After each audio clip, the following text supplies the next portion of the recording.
extremely severe. So, what else did I want to say? So this tool, as Anthony has said before, is used in clinical settings, though it has its. Yeah, thank you, Diane, for that beautiful presentation. Just to mention some of the limitations, the DAS is limited in many ways, and if one must use it, the person must have to deploy a more reliable tool alongside.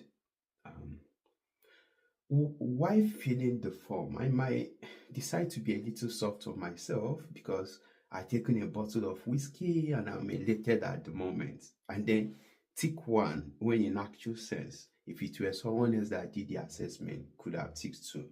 So because of this bias, he's been criticized for his subjectivity. Another reason he's been criticized since its inception in the 1990s is due to its lack in cultural sensitivity. And I think enough research has not gone into this to explore the human diversity and cultural variations vis-a-vis the psychometric properties of DAS. Well, not only DAS has not been able to capture this, I mean the profundity of cultural diversity. It is possible that what is regarded as a mental disorder by a tool is some people's normal way of life somewhere in the world. And this is partly related to what James Davis explored in his book, Sedated, How Modern Capitalism Created Our Mental Health Crisis. Davis, with statistical data and convincing evidence, faulted our own DSM V and alluded that successive UK governments had blamed people's brains. Anyway, with that, there's also the diagnostic limitations where you are just subjected to the questionnaires on the form, and unlike the conventional way of assessment where the patient meets with the MDT, the nurse, the doctor, and other members of the MDT, sit with the patient and are interacting with the patient and asking questions and all that.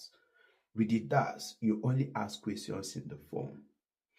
I was a bit surprised because something like suicide or suicidal thoughts and ideations, self-harm, very important and serious elements as these were not captured in the form. And I think, especially here in England, I don't think a good assessment can be completed without exploring risk. We call this risk, and where I work is called risk matrix. You update risk matrix. It's very important. In fact, you can be severely punished for neglecting risk, because I mean, what is care without patient's safety? And this is not captured into DAX. I don't know if any of my colleagues has anything to add, but this is just a bit of what I wanted to say regarding the